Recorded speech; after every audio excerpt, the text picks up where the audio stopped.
Chapter 11. How the ensuing hours between this horrible episode and full morning elapsed, I do not know. I was dead to all impressions. I woke at last, or rather recovered my senses, to see the sunlight pouring pleasantly through the half-drawn curtains at my window, and to find myself in bed in as restful a position as I thought I had never left it. Was it then merely a vision I had seen?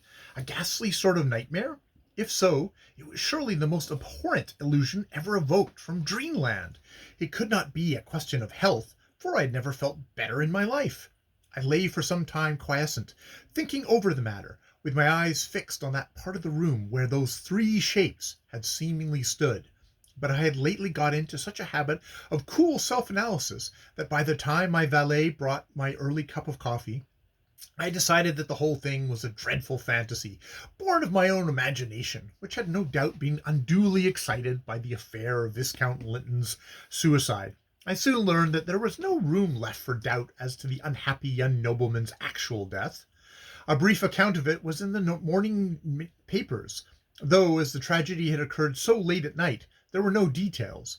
A vague hint of money difficulties was thrown out in one journal, but beyond that, and the statement that the body had been conveyed to the mortuary there to wait an inquest, there was nothing said, either personal or particular. I found Lucio in the smoking room, and it was he who first silently pointed out to me the short paragraph headed "Suicide of a Viscount." "I told you he was a good shot," he commented. I nodded. Somehow I had ceased to feel much interest in the subject. My emotion of the previous evening had apparently exhausted all my stock of sympathy and left me coldly indifferent. Absorbed in myself and my own concerns, I sat down to talk, and it was not long before I had given full and circumstantial account of the spectral illusion which had so unpleasantly troubled me during the night. Lucio listened, smiling oddly. "That old Tokay was evidently too strong for you," he said, when I had concluded my story. "Did you give me old Tokay?" I responded, laughing. "Then the mystery is explained. I was already overwrought and needed no stimulant. What tricks the imagination plays us, to be sure. You have no idea of the distinct manner in which those three phantoms asserted themselves. The impression was extraordinarily vivid." "No doubt," and his dark eyes studied me curiously. "Impressions are often vivid. See what a marvelous real impression this world makes upon us, for example." "Ah, but then the world is real," I answered. "Is it?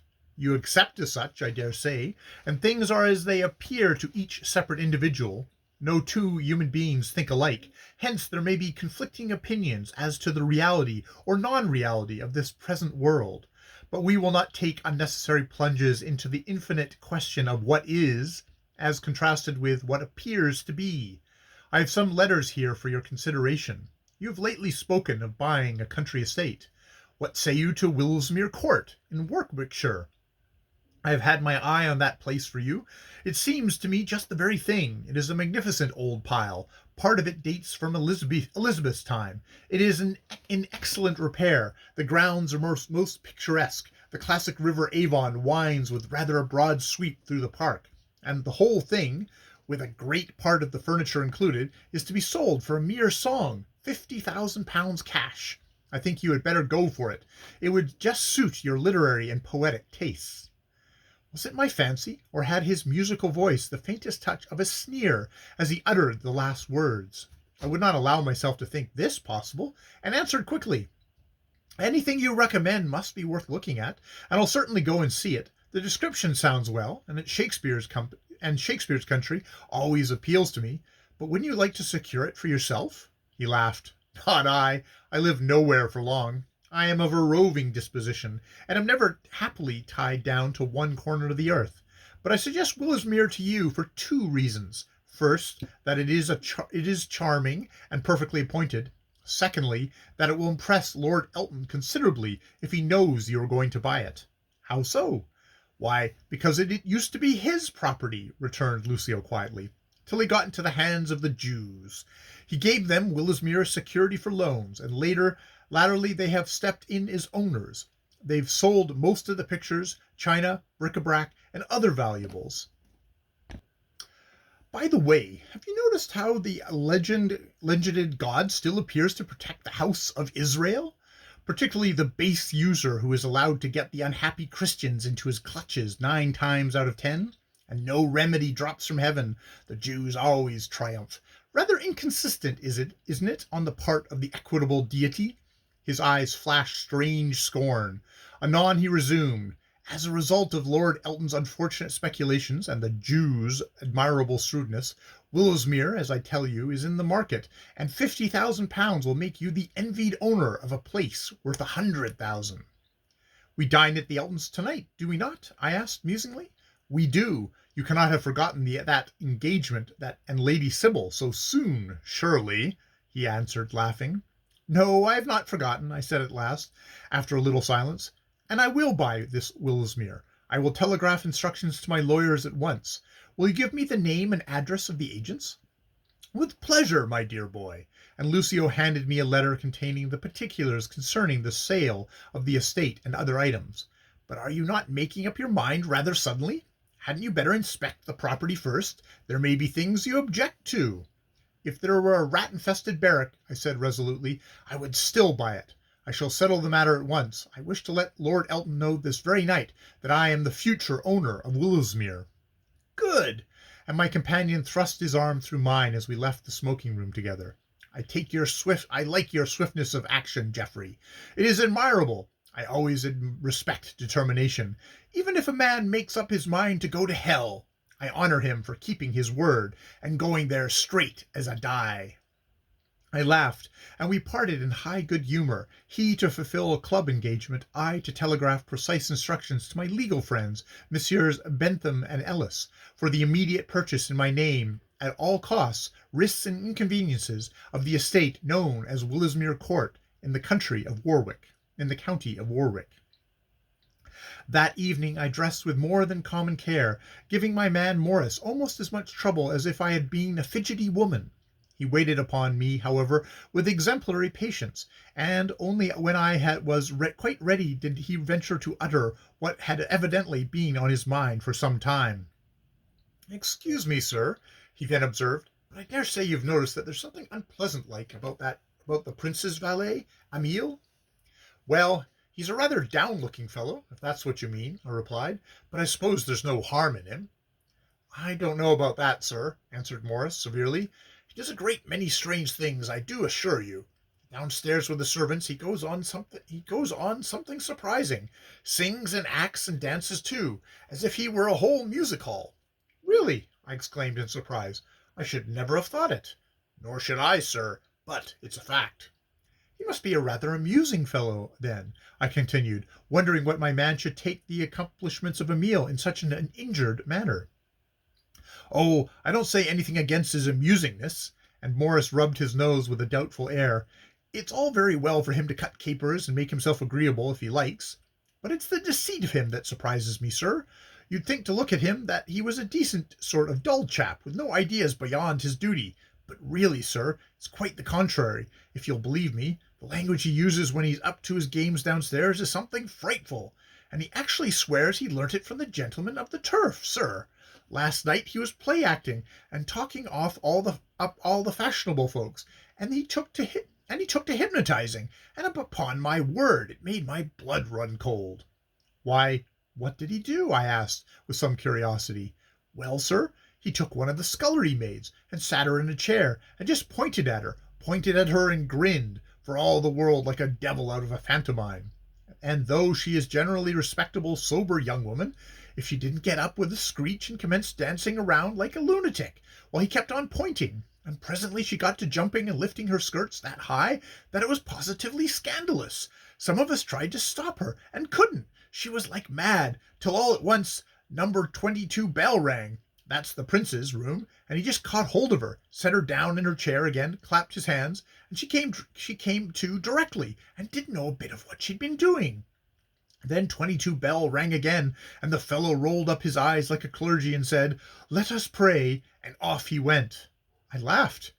"He seems to have a share of humour at any rate," I said. "I should not have thought it of him. But do you think these antics of his are mischievous?" "Well, that scullery girl is very ill today," replied Morris. "I expect she'll have to leave. She has what she calls the jumps, and none of us dare tell her how she got them. No, sir, believe me or not as you like, there's something very queer about that Emile. And another thing I want to know is this: what does he do with the other servants?" "What does he do with the other servants?" I repeated bewilderedly. "What on earth do you mean?" "Well, sir, the prince has a chef of his own, hasn't he?" said Morris, enumerating on his fingers, "and two personal attendants beside Emile, quiet fellows enough, who help in the waiting. Then he has a coachman and a groom. That makes 6 servants altogether. Now none of these except Emile are ever seen in the hotel kitchens. The chef sends all the meals in from somewhere in a heated receptacle, and the other fellows are never seen except when waiting at table, and they don't live in their own rooms all day, though they may sleep there, and nobody knows where the carriage and horses are put up, or where the coachman and groom lodge. Certain is that they and the chef board out. Seems to me very mysterious." I began to feel quite unreasonably irritated. "Look here, Morris," I said, "there's nothing more useless or more harmful than the habit of inquiring into other people's affairs. The prince has a right to live as he likes and do as he please with his servants. I am sure he pays royally for his privileges. Whether his cook lives in or out, up in the skies or down in the cellar, is no matter of mine. He has been a great traveller, and no doubt has his peculiarities, and probably his notions concerning food are very particular and fastidious, but I don't want to know anything about his menage. If you dislike Emile, it's easy to avoid him, but for goodness sakes, don't go making mysteries where none exist." Morris looked up and then down, and folded one of my coats with special care. I saw I had effectually checked his flow of confidence. "Very well, sir," he observed, and said no more. I was rather diverted than otherwise at my servant's solemn account of Emile's peculiarities as exhibited among his own class, and when we were driving to Lord Elton's that evening, I told something of the story to Lucio. He laughed. "Emile's spirits are often too much for him," he said. "He is a perfect imp of mischief and cannot always control himself." "Why, what a wrong estimate I have formed of him," I said. "I thought he had a very peculiarly grave and somewhat sullen disposition." You know the trite saying, 'appearances are deceptive,'" went on my companion lightly. "It's extremely true. The professed humorist is nearly always a disagreeable and heavy man personally. As for Emile, he is like me in respect of not being at all what he seems. His only fault is a tendency to break the bonds of discipline, but otherwise he serves me well, and I do not inquire further. Is Morris disgusted or alarmed?" "Neither, I think," I responded laughingly. "He merely presents himself to me as an example of outraged respectability." "Ah, then, you may be sure what the scullery maid was dancing. He observed her steps with the closest nicety," said Lucio. "Very respectable men are always particular of inspection into these matters. Soothe his ruffled feelings, my dear Geoffrey, and tell him that Emile is the very soul of virtue. I have had him in my service for a long time, and can urge nothing against his character as a man. He does not pretend to be an angel. His tricks of speech and behaviour are the result of too constant repression of his natural hilarity, but he is really an excellent fellow. He dabbled in hypnotic science when he was with me in India. I have often warned him of the danger there is in practising this force on the uninitiated. But a scullery maid! Heavens! There are so many scullery maids. One more or less with the jumps will not matter. This is Lord Elton's." The carriage stopped before a handsome house situated a little back from Park Lane. We were admitted by a manservant, gorgeous in red plush, white silk hose, and powdered wig, who passed us on majestically to his twin brother in height and appearance, though perhaps a trifle more disdainful in bearing, and he in his turn ushered us upstairs with the air of one who should say, "See to what ignominious degradation a cruel fate reduces so great a man." In the drawing-room we found Lord Elton standing on the hearthrug with his back to the fire, and directly opposite him in a low armchair reclined an elegantly attired young lady, with very small feet. I mention the feet because as I entered they were the most prominent part of her person, being well stretched out from beneath the would-be concealment of sundry flounced petticoats towards the warmth of the fire, which the Earl rather inconsiderately screened from view. There was another lady in the room, sitting bolt upright with hands folded neatly on her lap, and to her we were first introduced when Lord Elton's own effusive greetings were over. "Charlotte, allow me, my friends, Prince Lucio Romanes, Mr. Geoffrey Tempest, gentlemen, my sister-in-law, Miss Charlotte Fitzroy." We bowed. The lady gave us a dignified bend of the head. She was an imposing-looking spinster, with a curious expression on her features, which was difficult to construe.